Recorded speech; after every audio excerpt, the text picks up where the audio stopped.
Sesaat lagi kita ikuti talkshow bersama legislator DPRD Kota Makassar. Hai, Assalamualaikum warahmatullahi wabarakatuh. Sambalu gamasi, apa karebata. Hari ini hari yang penuh dengan kebahagiaan. Mengapa? Episode demi episode lebih dekat bersama legislator DPRD Kota Makassar sudah kita lewati dan Sambalu ikuti satu demi satu, partai demi partai, dan hari ini surprise sekali ya. Kita bersama yang dinanti-nantikan. Kapan Bapak Ketua DPRD? Kini saatnya ya, kini saatnya. Ikuti Sambalu bincang-bincang kami bagaimana Uni dan Pak Ketua nanti akan bincang-bincang, menggali, mengorek, dan Sambalu dengarkan. Siapa tahu nanti dapat inspirasi dari beliau ya. Inspirasi bagaimana di dunia politik, di mana mengarrange sebuah lembaga yang sangat besar ya di Kota Makassar ini. Nah, Sambalu langsung saja Pak Rudianto Lalo. Beliau adalah Ketua DPRD Kota Makassar. Tidak ada yang tidak kenal di warga Kota Makassar. Kemudian kiprah politik anak rakyat itu adalah tagline-nya beliau. Langsung saja Sambalu. Assalamualaikum Pak Ketua. Salam Mbak Uni, Ibu Uni. Ya. Uni saja. Uni Pak. saja lebih mudah. Baik. Terima kasih Pak. Ya. Kalau di dunia kami itu mau ini dipanggil Kak semua. Ya. Di dunia radio kami. Sama di Nasdem juga panggil Kak. Oh, Nggak peduli usia muda. Berarti sama Pak ya? Iya sama Oh, kebetulan. alhamdulillah. Dapat satu ini Iya. satu irama. Iya. Iya. Pak RL Rudianto Lalo ini sekarang periode kedua di Pak? Baik, periode kedua Kak. Periode kedua untuk dapil Dua. Bontoala, Talo, Ujung Tanah, Wajo, dan Kepulauan Sangkarang. Nah, untuk wilayah-wilayah itu pasti tidak asing lagi ya Sambalu. Kali ini Bapak Rudi 9 tahun menjelang ke 10 tahun. Pasti chemistry-nya sudah sangat dekat ya di sana di wilayah-wilayah ini. Harus. Iya. Pak Rudi Uni speechless ini karena dekat sekali dengan Bapak di lokasi ini. Iya. Iya, senang sekali. Silahkan Pak, dari 9 tahun Apa kita mau tanya? menjelang 10 tahun ini, apa yang sudah Bapak rasakan? Ini sebagai wakil rakyat dulu, belum sebagai ketua DPR. Iya. Iya, silahkan Pak. Jadi pertama kali saya ikut jadi calon anggota DPR itu sebenarnya iseng-iseng. Iseng-iseng Pak. Iya. Kebetulan senior kita Bung Akbar Faisal waktu itu Partai Hanura anggota DPR RI gabung bersama Partai Nasdem. Saya waktu itu pakai masih BlackBerry. Iya. Saya bercandai beliau, bagus kayaknya saya masuk juga di Nasdem. Ya udah masuk. Nah, kira-kira begitu masuk. Singkat cerita, saya coba-coba saja, iseng-iseng. Kira-kira kalau waktu di Universitas Hasanuddin, saya kebetulan 7 tahun di Unhas, di Fakultas Hukum, juga Ketua Ikatan Senat Mahasiswa Hukum Indonesia, ISMAHI, bergelut jadi aktivis mahasiswa. Dalam posisi aktivis mahasiswa di pemilihan Senat BEM, Badan Eksekutif Mahasiswa, selalu saya jadi pemenang. Pemenang, jadi ketua Pak. Pemenang, mendukung, mensupport orang, mendudukkan orang, sampai saya terpilih sendiri sebagai ketua ISMAHI. ISMAHI itu dipilih oleh para ketua senat mahasiswa hukum yang ada di kampus-kampus di Sulawesi. Baik, itu organisasi bergengsi untuk level kampus internal. Singkat cerita, saya berpandangan kalau di kampus yang notabene adalah para pemilih cerdas karena mahasiswa-mahasiswi, kenapa saya tidak coba di dunia nyata? Karena dunia nyata itu adalah kembali ke rakyat. Iya. Ya, saya menguji cobalah kira-kira begitu. Dengan modal pas-pasan, dengan domisili saya di Jakarta 4 tahun sebagai lawyer, saya coba bertarung. Alhasil, tepatnya bulan April waktu itu, 9 April 2014, begitu 2 hari setelah pemilihan, kira-kira 3 hari lah, diumumkan ternyata saya menjadi pemenang dari caleg internal Partai Nasdem. Begitulah perjalanan awal saya masuk di DPR. Dalam perkembangannya masuk di DPR 4 tahun sebagai anggota, 3,5 tahun anggota, rupanya saya ditakdirkan jadi wakil ketua DPR. Karena waktu itu Ibu Indira mundur, Iya. mendampingi Pak Dhani Pomanto jadi Benar. calon wakilnya. Iya. Saya gantikan Bu Indira sampai 1,5, selesai periode pertama. Periode kedua, jadi anggota, wakil ketua, periode kedua jadi ketua DPR. Iya. Jadi 3 status keanggotaan Iya. di DPR, hanya 3 status keanggotaan. Anggota, Iya. wakil ketua, Iya. dan ketua. Iya. Ketiganya saya sudah Duduki semuanya. duduki, Luar alhamdulillah. biasa.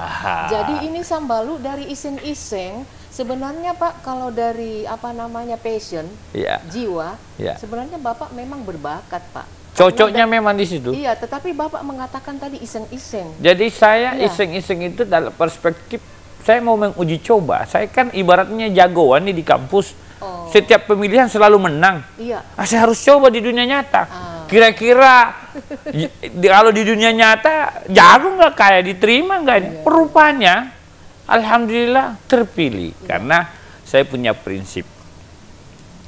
Kalau kau tulus ikhlas untuk pengabdian, maka cita-cita dan mimpimu itu Allah pasti wujudkan. Baik. Iya, Sambalu.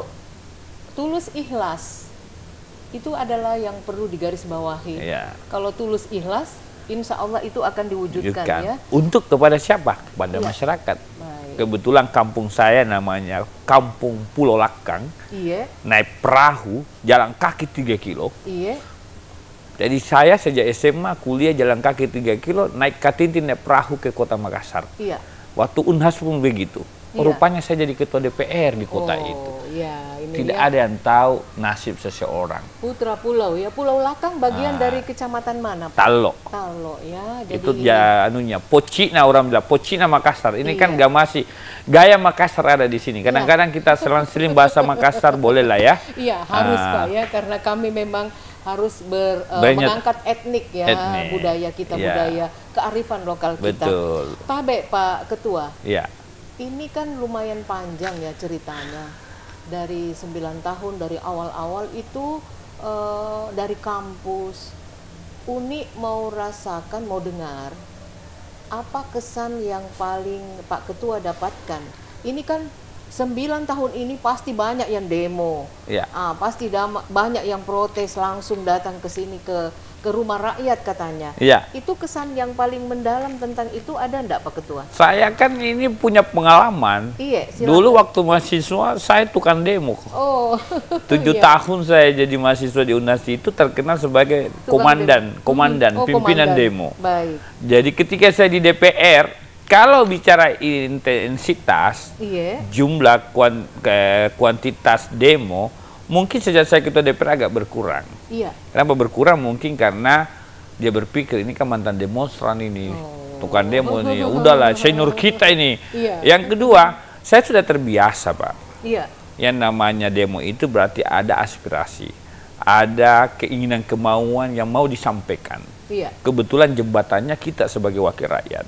Jadi kami memahami betul tugas fungsi sebagai anggota DPR, sebagai penyambung lidah rakyat. Jadi ketika ada demo apa segala macam, ya bagi kita itu hal biasa dan boleh dikata dulu-dulu hampir tiap hari malah ya. Iya. Periode pertama saya itu, periode kedua ini agak berkurang. Iya. Mungkin di pikirannya karena yang pendemo ini kadang-kadang yang lebih banyak demo kan isu-isu nasional. Iya. Kalau isu-isu nasional itu rata-rata dia ke DPRD Sulawesi Provinsi, Selatan. iya. Kalau isu-isu lokal Makassar barulah ke sini. Iya. Dan kita sangat-sangat memberi ruang lah kepada setiap warga Makassar yang ingin menyampaikan pendapat.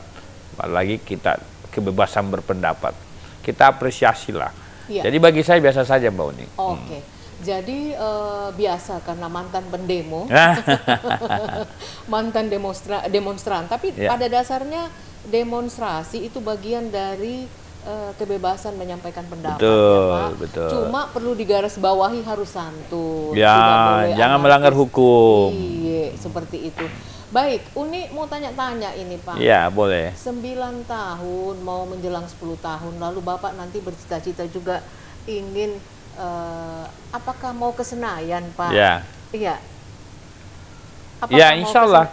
ke Senayan? Kita gini, Iya. saya punya konsep hidup. Kalau saya tidak terbiasa dengan zona nyaman, Kalau sekedar mau menjadi anggota DPR, cukup saya oppose saja, insya Allah akan terpilih lagi. Iya. Tetapi saya tidak suka zona nyaman. Saya lebih suka zona tantangan. Oh. Iya. Kenapa? Karena saya berpikir harus kita punya lompatan tinggi, lompatan jauh. Karena hari ini kita sudah merasakan sebagai anggota, wakil, ketua, rasa-rasanya belum mampu berbuat lebih kepada masyarakat. Iya. Di dapil saya masih banyak angka kemiskinan misalkan, masih banyak orang susah misalkan. Nah, bagaimana kita masuk di lingkungan kekuasaan itu kan untuk bisa kita manfaatkan jabatan ini untuk berguna bagi banyak orang. Iya. Kalau kita di jabatan ini rasa-rasanya masih terbatas, masih kurang, ya saya harus tinggalkan. Saya harus yang lebih punya power. Baik. Hanya dua visi saja yang punya power. Baik. Masuk di DPR RI atau jadi Wali Kota Makassar. Iya. Nah, kita lihat ke depan seperti apa. Ini dia. Jadi power yang ada ini kan Bapak sudah punya ya. Pada dasarnya Ketua DPR itu ada banyak AKD, alat kelengkapan dewan yang berada di bawah Bapak. Ya. Ya, jadi ini kalau dilihat dari badan, kemudian dari fraksi, dari Banggar, semuanya di bawahnya Bapak ya. Ya. Nah, ini bagaimana memaintenance ini Pak? Karena selama ini Tidak ada ribut-ribut. iya, aman dan damai. Oh kemudian ya, bisa nggak selesai. ada ribut-ribut. Ada win-win solution. Nggak ada ribut-ribut. Bagaimana caranya? Tentu ada skill ini Iya. Pak. Dibagi Pak, dibagi. Ya, saya harus bagi. Iya. Ketika kami pertama kali dilantik menjadi Ketua DPR sementara, saya kumpulin para ketua fraksi. Iya. Mari kita lepaskan identitas kepartaian kita. Identitas kepartaian kita cukup di luar gedung ini. Iya. Di dalam gedung ini kita berstatus sebagai wakil rakyat. Iya. Wakil rakyat tentu ada kewajiban kita, ada hak kita, ada tugas kita, ada wewenang kita, ada fungsi kita. Iya. Nah, sekarang apa yang kita mau kejar? Kalau yang kita kejar bagaimana memperbaiki kondisi Makassar, kesejahteraan rakyat, ayo kita bahas bersama-sama. Iya. Lepaskan dulu identitas Pak. Karena kalau bicara partai pasti bicara kepentingan. Bicara kepentingan pasti susah kita ketemu di satu titik kepentingan. Iya. Nah, saya bersyukur oleh karena kawan-kawan para ketua fraksi sangat-sangat terbuka dan mengapresiasi langkah-langkah saya sebagai pimpinan, sebagai ketua DPR waktu itu. Dan alhamdulillah kalau dibilang harmonisasi, sinergi, kolaborasi anggota DPR, Makassar paling kompak. Iya.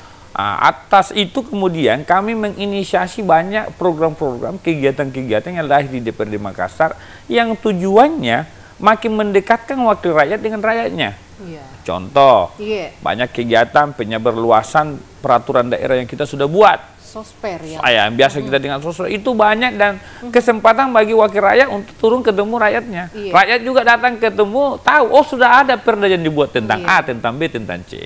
Kedua, ada kegiatan konsultasi publik. Perda kalau sebelum dibuat harus dikonsultasikan. Stakeholder harus dikumpulkan. Apakah cocok perda ini kita bikin? Ataukah ada istilah kunjungan dapil. Kundapil itu kegiatan turun ke lapangan. Sejauh mana selama ini kan hanya monitoring evaluasi. Panggil SKPD datang di rapat. Kita kundapil datang ke lapangan. Apakah pekerjaan proyek ini sudah jalan atau tidak misalkan. Ini semua kegiatan-kegiatan yang kami adopsi dari lembaga DPR RI supaya bisa turun di DPRD. Dan itu tidak semua DPR bikin Pak. Hanya DPR Makassar. Inilah bentuk kekompakan bersatuan kami sebagai anggota DPR. Dengan begitu apa? Rakyat bisa merasakan kehadiran anggota DPR, wakil rakyatnya. Karena terkesankan wakil rakyat itu datang ke rakyat nanti mau pemilihan. Tersenyum, bawa apa, karena mau pemilihan. Kita nggak mau seperti itu. Seorang anggota DPR harus dekat dengan rakyat. Makanya saya katakan kalau ada anggota DPR tidak terpilih lagi, bodoh aja. Kenapa? Karena kesempatan diberikan lewat program-program ini banyak sekali. Jadi tidak alasan tidak terpilih, kira-kira begitu. Uni menangkap di sini karena Bapak bisa mengayomi seluruh anggota ini kan 49 ya, 50 bersama Bapak. Berarti pendekatan yang Bapak lakukan ini skill komunikasi itu tidak sembarang Pak Tabe.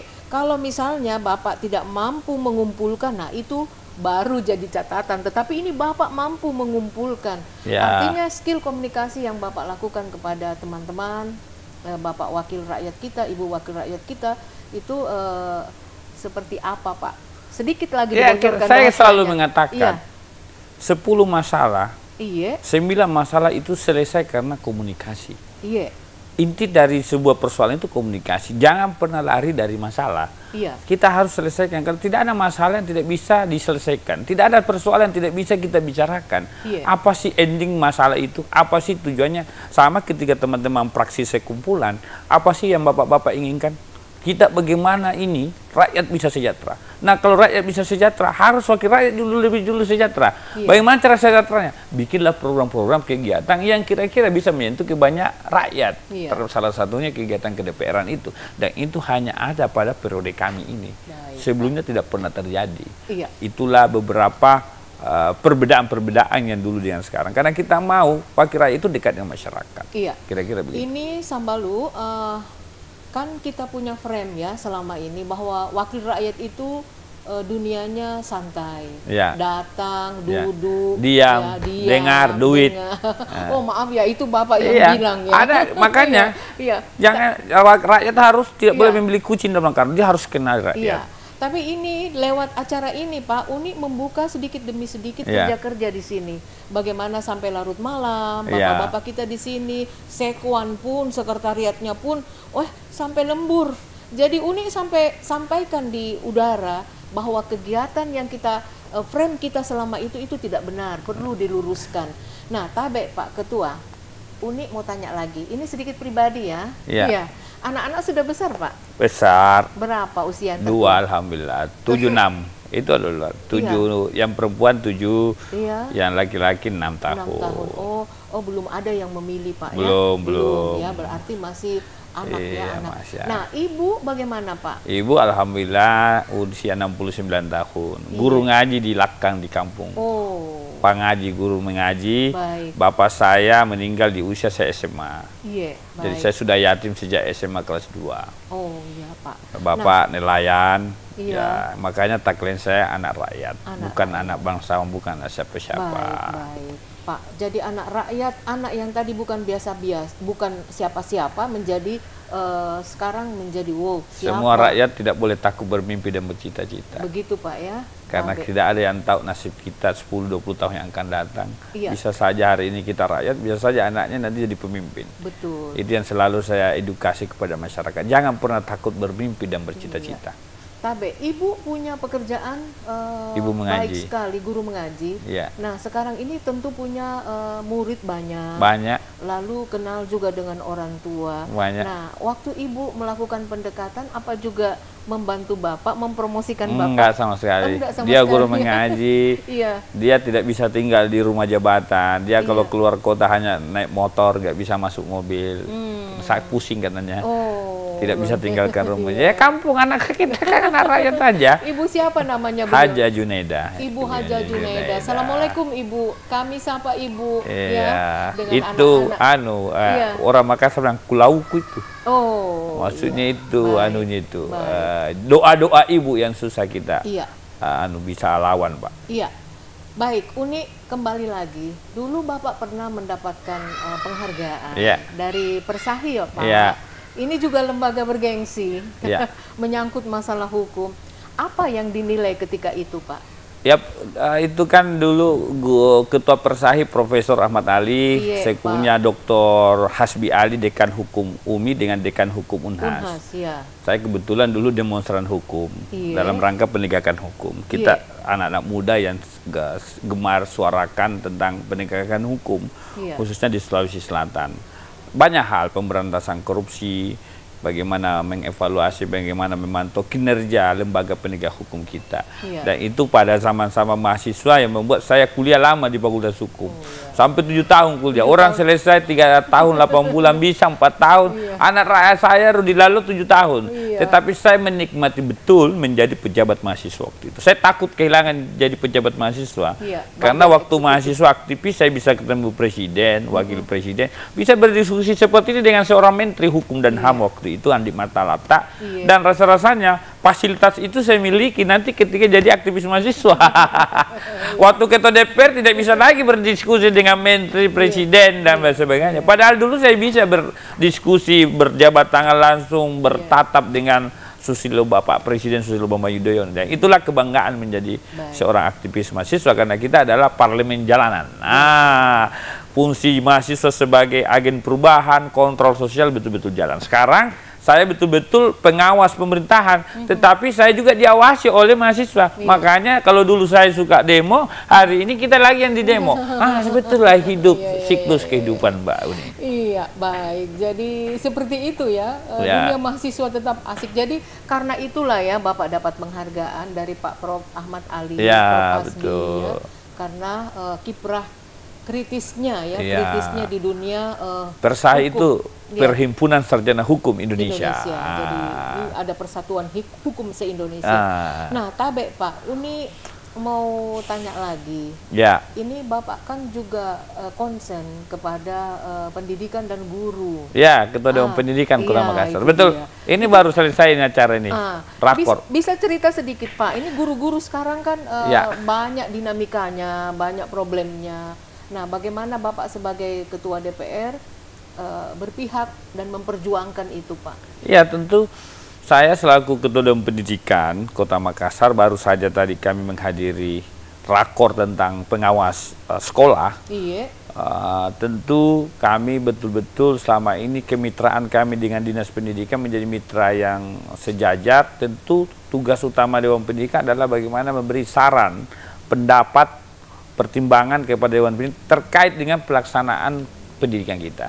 Karena kita mau mutu pendidikan, revolusi pendidikan itu berjalan di Kota Makassar, khususnya Merdeka Belajar itu.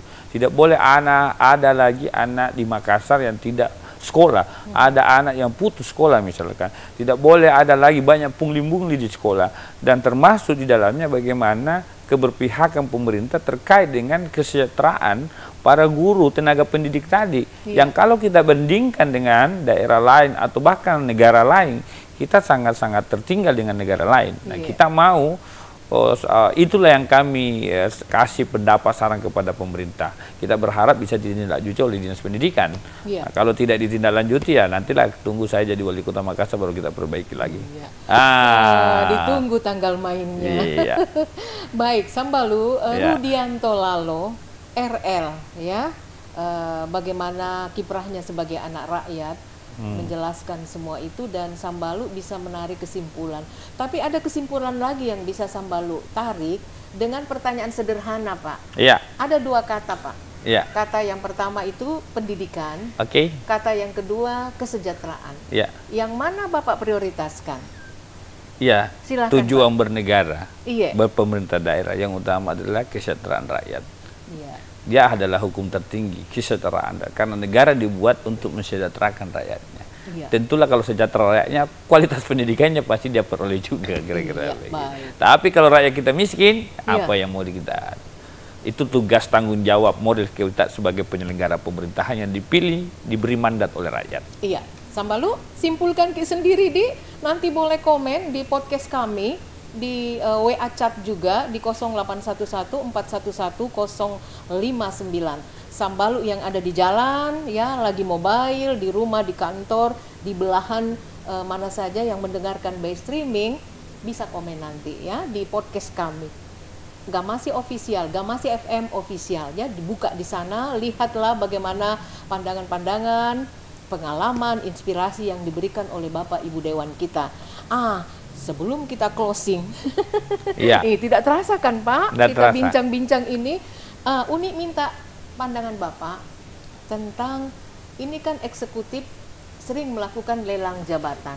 Iya. Tujuannya ada good and clean terhadap pemerintahan.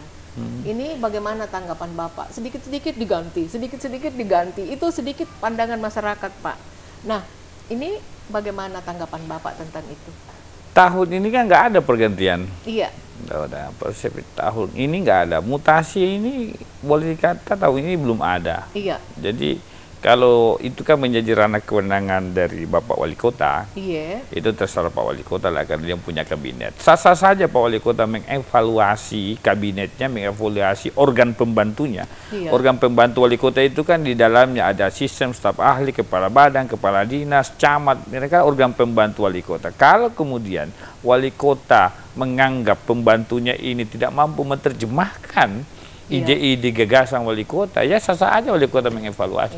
Itu biasa saja. Saya tidak mau masuk ranah yang menjadi kewenangan dari Bapak Wali Kota, tetapi saya mau menyampaikan agar output dari lelang, misalkan lelang jabatan, pergantian itu menghasilkan kualitas, bukan malah terbaliknya. Kita harapan kita kan seperti itu. Baik, itu ya Sambalu, dan terjawab sudah banyak pertanyaan tentang itu. Kemudian, saya mau menutup statement sebentar dengan papasan Toriolo. Oh iya. Tapi terakhir. Iya, tabe Pak. Ini berita tadi yang baru saja itu ada 3 OPD. Untuk gitu? Iya, 3 OPD itu yang belum setor dividen. Ada dari PD Parkir, ada dari RPH, Rumah Potong Hewan, ada dari terminal. Nah, yang lain itu sudah pada setor semua, Pak. Nah, dari data-data kita juga sebelumnya ada beberapa OPD yang selalu minus, kurang. Itu bagaimana, Pak? Sementara itu adalah tonggak utama. Iya. Saya kira Pak Wali Kota bisa mengevaluasi ya kinerja khususnya BUMD yang disebutkan tadi. Ada mitra kerjanya di DPR itu, ada di Komisi B. Kalau memang ada BUMD malah menyulitkan kita, malah tidak menghasilkan dividen, keuntungan dari pengelolaan usaha kita, ya Pak Wali kita harus mengambil langkah-langkah dengan misalkan mengevaluasi kinerjanya, misalkan kan termasuk mengevaluasi pejabatnya. Kenapa nggak bisa menghasilkan gitu kan? Di mana ruginya, di mana untungnya? BUMD itu lahir kan bagaimana bisa untung misalkan? Kalau memang BUMD itu tujuannya untuk profit oriented atau money oriented, nah kita lihat. Kalau mungkin kan masih ada waktu, kita kasih kesempatan sampai akhir tahun mungkin kan. Iya, baik Pak. Jadi evaluasi kata Pak Ketua ya.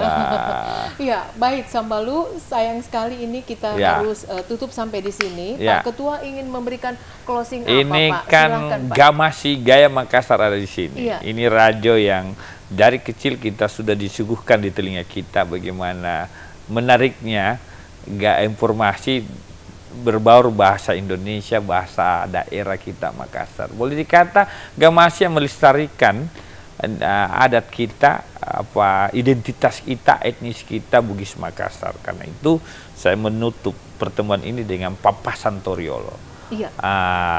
Manabella para bori, kapak mai para badi, kamaji anturi Makassar, bori sedre rimantangi. Artinya, walau kita berjauhan, kita adalah saudara. Seperti hati sudah terpaut, tak ubahnya kota Makassar, rumah kita bersama. Oh, keren. Yang kedua, Pontasal Mak Rambangan, Teki Sikabelai, Landroki Kamma, Sirolai Sombalata. Bila kita berpapasan, jangan kita berjauhan. Aku harapkan layar kita saling berkaitan. Terima kasih Gamasi, Pak Hamid, sukses selalu Pak Hamid dan para karyawan Gamasi. DPRD Makassar siap berkolaborasi. Iya, baik. Ya, Sambalu, Pak Rudianto Lalo, RL, ya, Ketua DPRD Kota Makassar, memberikan kearifan lokal ya. Ada pesan-pesan tadi yang bisa kita tangkap dan bisa disimpan ya buat kita dalam hati dan untuk anak-anak cucu kita. Terima kasih Sambalu. Inilah kiprah politik anak rakyat, Rudianto Lalo. Assalamualaikum warahmatullahi wabarakatuh. Mari Kidi. Mari Kidi. Acara ini dipersembahkan oleh Sekretariat DPRD Kota Makassar.